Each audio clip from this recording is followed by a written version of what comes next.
This is a circle of community stewards. And the way we think about community stewardship is stewards are the folks who hold with sacred responsibility the best hopes and dreams that our community has for our grandchildren's grandchildren, for all of the people in the communities that we are connected to, and for our collective thriving. And that stewardship is really about supporting the community to articulate that bold vision, to dream about what it would look like for us to thrive, not just survive, and to help the community identify the actions that need to be taken to bring that vision to life. So we're sort of moving out of conversations we've been having around what is required to help a community articulate that vision and to make that plan. And that once you have some sense of what that vision is, a sense of the priorities, a sense of the projects that might be needed to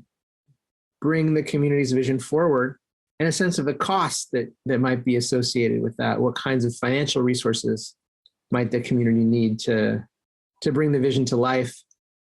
The next question that we explore is, well, what's the economic infrastructure that we would need to do all of that? And we think about infrastructure in relationship to kind of how we think about power and the power that our community needs to build for the changes that we're trying to make, the holistic power, the integrated power. And in our movement work, we often think about power in three ways. We can think about our cultural power, the power to tell our own stories and to define our own reality and to communicate our values. And that cultural power is one of the core foundational aspects of power. When we think about power in terms of political power and our voices and the ability to make sure that all voices are heard and all voices are honored and all voices are respected, and that decisions that get made reflect the needs of everyone in our community and the well-being of the whole. So how do we build our power so that decisions that are made reflect our values and our vision? And then the third aspect of power, which we focus a lot on in this process, is economic power and the questions of how we relate to each other and on our relationships based in reciprocity and mutuality, or our relationships based in fear and scarcity and harm and control. So how do we structure our relationships in ways that are rooted in our interdependence and support our cooperation towards our collective thriving? So we're going to be focusing a lot on the parts of infrastructure that help us to build our economic strength and our economic power as communities. So we think about this infrastructure as sometimes in a diamond, and I'll show you a picture of the diamond in a second. But the foundation of the diamond is really comunidad, community, the community stewards. You all are the foundation of the diamond, because without stewards, and you only need three people, you only need a triangle to do this, but you need at least three people who are thinking about what's it going to take, 50 years from now, 20 years from now, 100 years from now, for us to have what we need, right? What's required for that? And so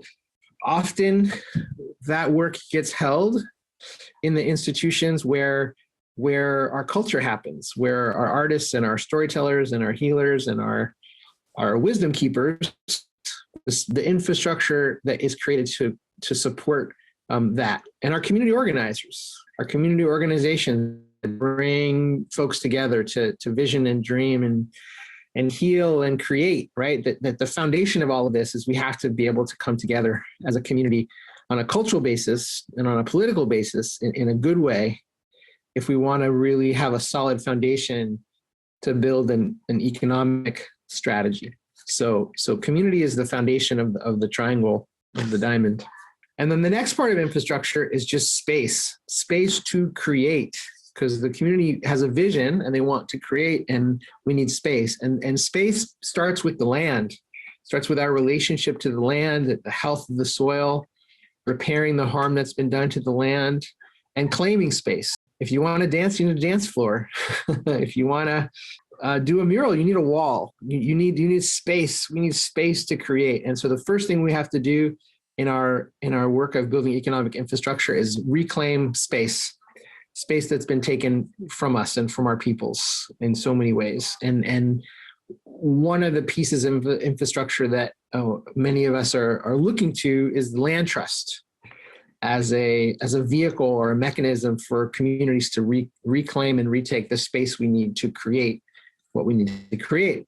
And then from there, we think about the work of creation itself. And in this case, the question of what it means to create economically. How do we be economically creative?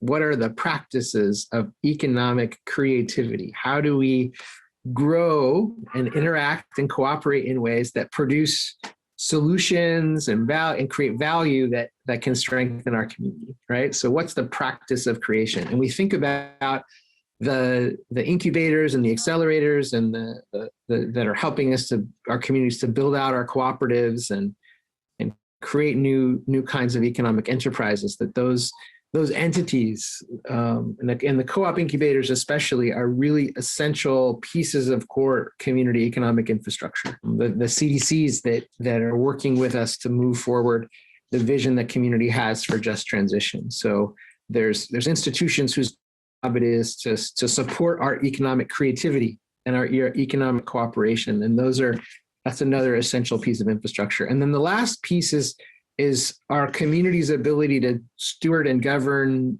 capital, money, and financial resources in support of the community's economic priorities.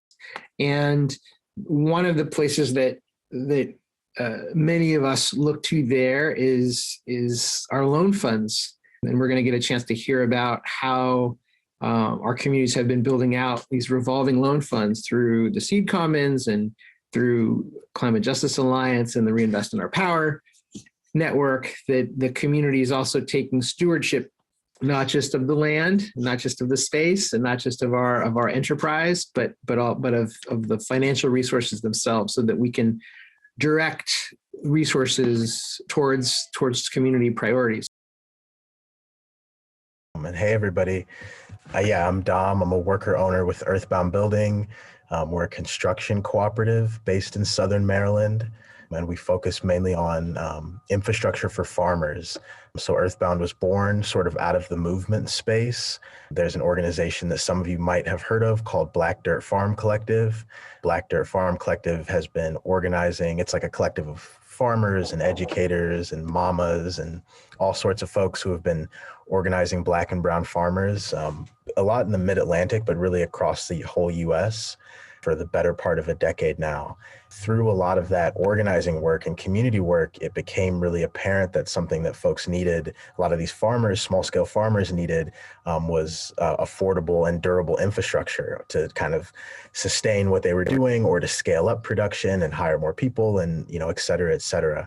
And so we grew out of that need that came from the organizing space for a company that can be trusted to come onto some of these land bases and build and do infrastructure work. And so that's how Earthbound Building was born. That was in 2014. And then in 2016, after working together and realizing that we really have something here, not just like a viable business model, but something that can really be an engine for economic sustainability for our community, we should formalize this into a cooperative and give opportunity not just for the internal folks of Black Dirt who have been working on the business, but other people that we're in community with to be able to come into a business where you can learn the trades and also have a job where you have meaningful work and also fair and decent wages. So we were sort of born out of that kind of farming ethos and land-based ethos, and we've been really growing and building ever since that. So things were going great, we're building and growing, and then we kind of hit this glass ceiling that a lot of small businesses, and especially a lot of Black and brown businesses, hit, where there's really this need, there's all this business, we have all this work, and we're just running out of capacity internally, right? We really need access to resources and specifically capital to be able to sort of take the cooperative to the next level and sort of sustain the growth that we were experiencing. We found very quickly that it was deeply challenging for a cooperative with our makeup. We're a Black cooperative. folks in Earthbound are coming from all sorts of backgrounds. You got people with a lot of student loan debt. You've got folks who have, non-violent offenses on their record. You have folks that have no experience with debt and finance at all and are like very, very apprehensive, right? And so as we're thinking about how can we capitalize the business and grow, going to some of these banks and even credit unions, we were either getting outright denied for loans. We really specifically came to a moment where it was like, we need a truck and an equipment trailer. Like, we've got all these tools now. We've got this growing co-op of folks. Everybody's driving their personal vehicles and we're like schlepping tools in the back of somebody's car or truck. Like, we really need to formalize from the start just how we're getting places and transporting things, going to these banks and credit unions even, and realizing that like, yeah, we're either going to get outright denied for loans, or the terms that were offered to us given the makeup of our cooperative, because we were an early stage co-op, they're running background checks and financial checks on all of us, right? We were like going to get just awful rates that were like intensely extractive and exploitative. And so we were like kind of hitting this critical moment where it was like, what are we going to dive into this like toxic debt cycle, or are we going to try to figure out another way? There's a lot of things that were thrown out, but to be able to get this truck and trailer. And right around that time, and this was really a blessing coming out of the movement space, we were introduced to the concept of loan funds, actually through the former executive director of the Climate Justice Alliance, because she was really a close affiliate with Black Dirt Farm Collective. So we learned about the idea of non-extractive loan funds, and specifically we got put in contact with the Our Power Loan Fund, which is the climate CJA's loan fund that Yuki and Lupe and a few other folks are a part of. And that experience for us was like completely a game changer for our cooperative. For one, the initial meeting that we had with the loan fund, they were concerned with who we were as people and who our cooperative was and the mission of our cooperative, not just immediately the bottom line. Like, we didn't talk about the numbers or anything till later on. It was first like just understanding who you are and how this relationship could work together. And then going through that process, it's not like just, getting a loan and applying for a loan, but it comes with all of this loan coaching and also like political education also, which was really important for our co-op. Like I had mentioned, myself included, there was folks who were really skeptical of us getting into this like deep debt cycle for the cooperative, right? And it wasn't until going through this non-extractive loan process with a loan fund that we really realized that, not all debt is bad debt. Like, you really do have to spend money to make money for all of these cooperatives. It was really about the terms that we were dealing with and the way that these loans were presented to us in the past, and the way that conventional loans work for most folks, that is like inherently extractive, right? But when we were able to come to an organization and come to a space where these terms felt generous, they felt friendly, they felt like there was a give and take on both ends, if you will. And that, again, like, to capitalize our business was a really important part of being able to grow and hire more people and broaden our reach to the farm community that we started out with, that it really sort of like changed what our visioning was. It was like we weren't really dreaming that big before, because there was all these limitations financially on like what we thought we could do, right? So we got our first loan. It was for a truck and a trailer. It was a $32,000 loan through the Our Power Loan Fund. There's also a just transition finance training that goes along with the Our Power Loan Fund and goes along with getting some of these loans that I went to and brought that information back to the co-op, and everybody was like super, super excited.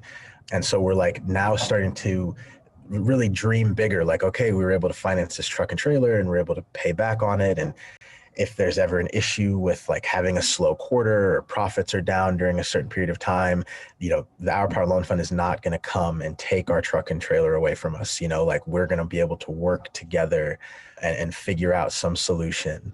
And that's sort of the ethos of not just Our Power Loan Fund, but the Seed Commons in general. The Seed Commons is a national organization that's sort of aggregating all of these investments and deploying them and making them available to loan funds to deploy out into communities, to community co-ops, much like ours. And so through this experience, we realized like, wow, there's the possibilities for us are much larger than we had thought. So not only has that first initial loan helped, make the business more productive, which is, fundamentally important for any co-op, right? But it's also like opened up this world of possibility for us. So you fast forward to this year, 2021, we recently just acquired 24 acres of land in Southern Maryland through the loan fund.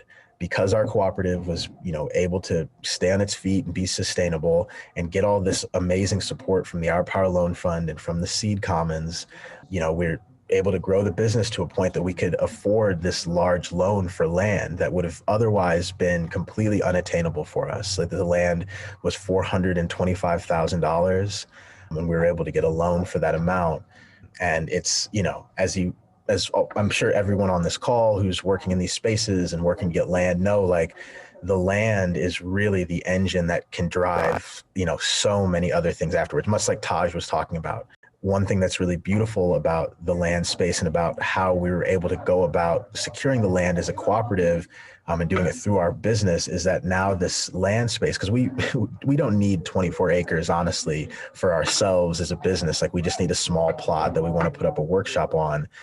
This land base is really available for Black Dirt Farm Collective, who had no means of getting land because they're just like a loose collective of organizers who are doing amazing work, but there's no economic engine behind them that's able to like finance these sort of things.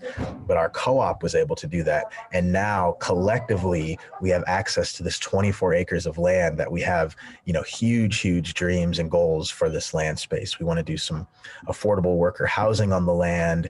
We want to put up some trails. We want to do a retreat center, a healing center, especially with Black Dirt Farm Collective. Like there's just tons and tons of really inspiring ideas that are coming out now. And we're just all like really even settling into the fact that like we did it. We have this land. Like we've had a couple parties on the land, and it's just like, I can't believe we pulled this off.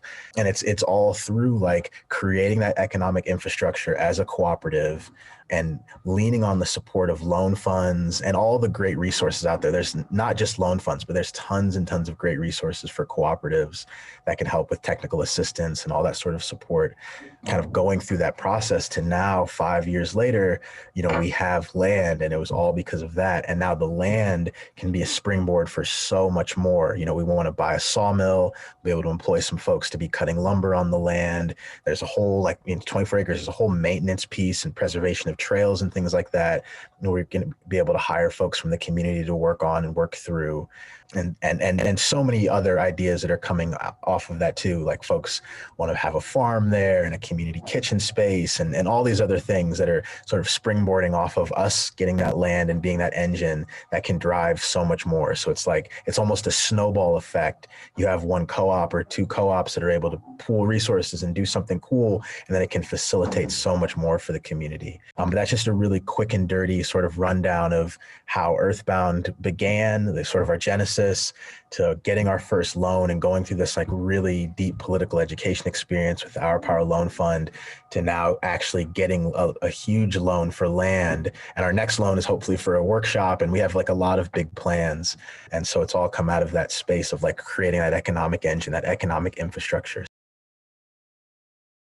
Thrive is a community land trust. We're in Santana in California, about an hour south of LA.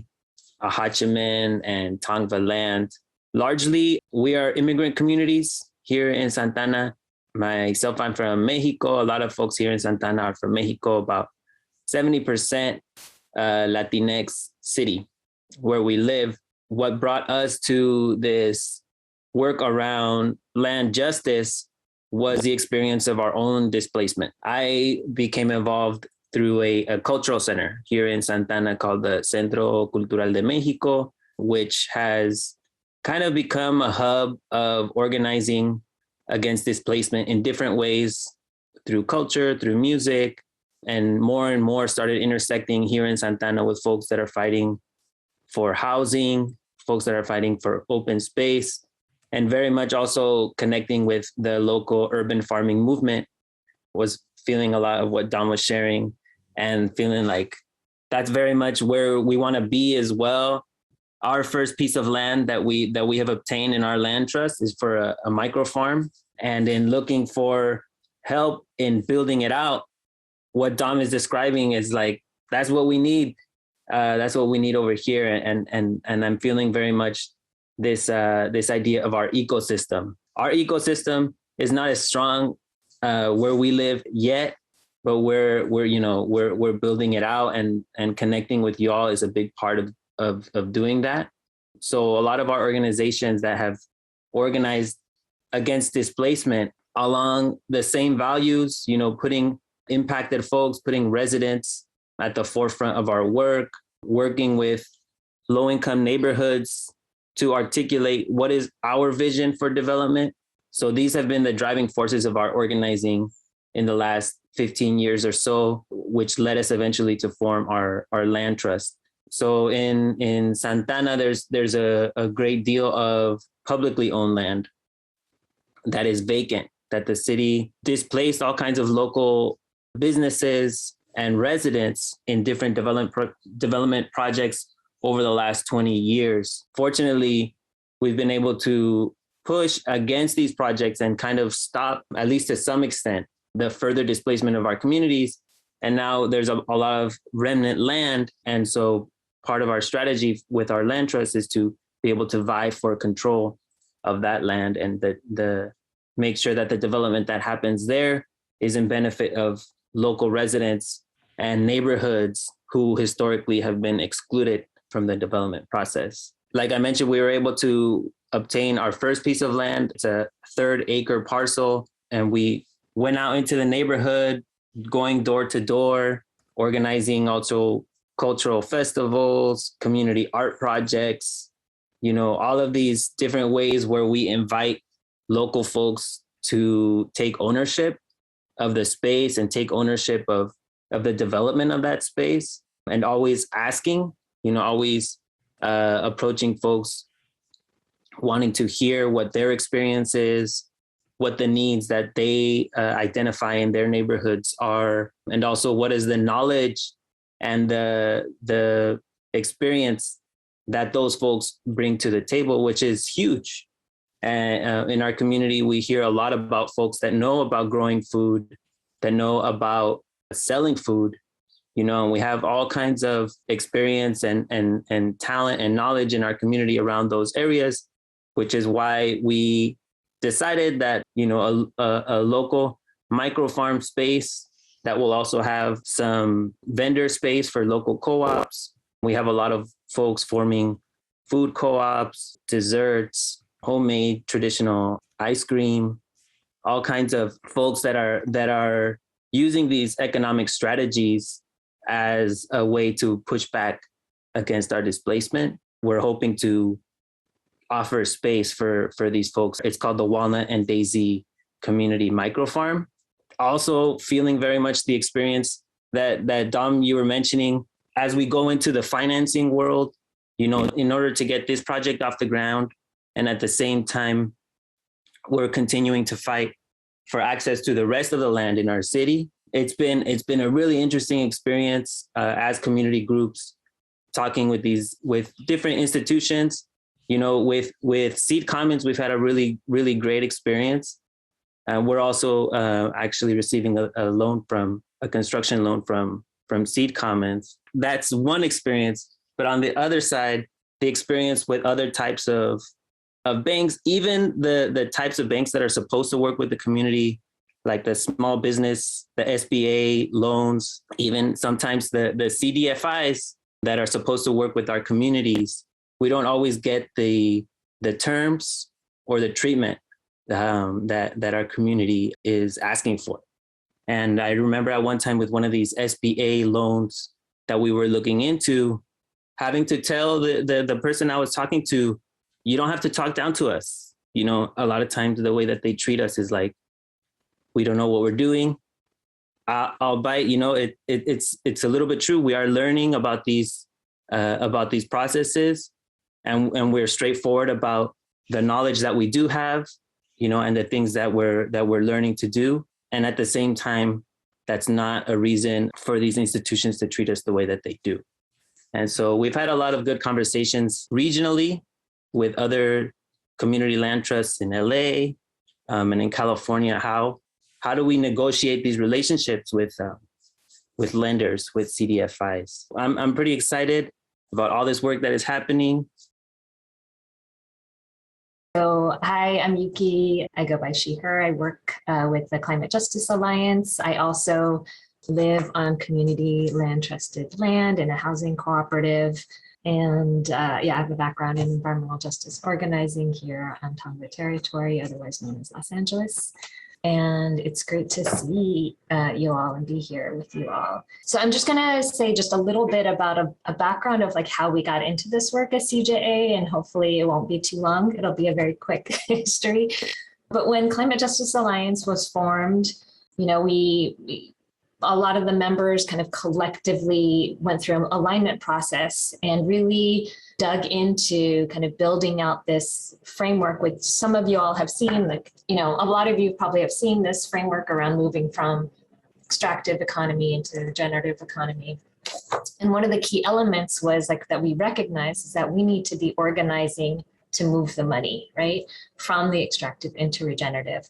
Kind of conceptually, we're like, yes, we need to do this, but kind of like, what does that look like on the ground? We understood that the incredibly concentrated wealth accumulated by the 1% was stolen. We all know that, not just historically, but also ongoing, right? Stolen land, stolen labor. And that we need a strategy to reclaim and restore that wealth back into communities and in a way that's community governed. So one of the first things we did was, get in contact with the divestment movements and really building off of that work. These movements have done such a good job of like highlighting and spotlighting like the money flows, right? Like where are investments going and what are the things that we are visibly or invisibly supporting? So, you know, pulling monies out of fossil fuel companies, out of private prisons, out of the police and military industrial complex. But the harder question was like, where does that divested money go? If these institutions are divesting, where is that going? And it's usually just going back into a different part of the extractive economy. So one of the things that we've been really thinking about and working with and learning from our partners and building is like, what are those institutions? And so I feel like this is a little bit of a background to the stories, like the beautiful stories that you just heard from Dom and Luis. So one of the things that we recognized is that we need more vehicles, so infrastructure that could take in capital, that are ready to take in capital in bold ways, right? Because I think we've been so used to just bootstrapping. And then we also need campaigns to drive that money and reclaim that wealth. I'm just going to talk very briefly. I think Dom pretty much covered and Luz covered the loan fund side of things. We help to build seed commons led by the work of the working world and really off of their model of non-extractive lending and radical inclusion and really around this idea of productive sustainability. Just a quick profile of Seed Commons. So it's a financial cooperative that's made up of 27 member loan funds that are mostly local place-based with some thematic loan funds like the Earthbound Loan Fund. And Seed Commons provides a space for shared learning, shared infrastructure, and a shared capital pool. So when both Dom was talking and Luis was talking, the supports came from the kind of peer loan funds, the member loan funds, but the capital pool was from a shared capital pool from Seed Commons. And in total, Seed Commons members have collectively deployed more than $50 million in over 100 cooperative projects. And it's a fairly new institution, so and it's growing. And our Power Loan Fund we decided to create. We wanted our members to create local loan funds, but we recognized that very quickly that that's a whole other set of capacity to be able to create those institutions. And so we created our Power Loan Fund to both support projects directly, but also to support the creation of local loan funds where our members want to do that. So that's the kind of the vehicles and the infrastructure. And we want to kind of, Dom mentioned the financial training, the Just Transition Finance training, which really is a place for folks to grapple with, like, what does it mean to build economic institutions that are aligned with our values, that are not replicating capitalism, right? Replicating extractive systems. And so I think that's a really great opportunity to bring people together. And I think we create a space and set of questions and some training, but really it's that relationship building and the conversations that happen that build and create a lot of space and new ideas and a space for dreaming. So on the campaign side, we recognized, so we needed vehicles and now we need kind of an engine to drive the resources towards those vehicles. And so we've been doing small experimentation around like pushing institutions to move their monies. And we are in the process of developing a bold campaign to move $100 million in philanthropic assets, so not grant making, to align loan funds for non-extractive lending and for land reclamation projects, seeing those two as really key infrastructure to stabilize business. Kind of just, I think Dom just illustrated exactly how important those two things are: land and capital, access to non-extractive capital to building place. And through the campaign, we want to practice being bold, going after capital together. So, we're used to kind of like trying to be very small and doing what we can, but we want to really be like, no, our communities need and demand and are owed this wealth. And so we want to be bold. We want to go after capital together rather than feeling competitive. We know that there's a lot of wealth that needs to move and that we want to shift the narrative. We're in this process of designing the campaign and the strategy and figuring out our collective governance, because we want to create a different kind of way of going after capital, right? It's so, whenever we talk about money, it feels so icky. It can feel so icky because most of our experience has been so traumatic in the ways that capital has been used against us rather than being a tool to support us. So the reason why we want to target philanthropy is because they generally have a mission to do good, and yet they're required by law to only give out 5% of their endowments. And so they can align that 5% around that, but 95% of their wealth is doing something else, and mostly against the 5% that's more visible, right? So there's already some great organizing happening amongst our funder allies to address this, and yet there are still vast amounts of wealth in those institutions that are tied up in Wall Street. And so that is one thing. And we're in the process of building this campaign. We want it to be very broad, and then we want it to be a movement vehicle so that it's not just about one institution, one alliance. So I think, so if you're interested, if you're creating a non-extractive lending institution, we're interested in hearing from you.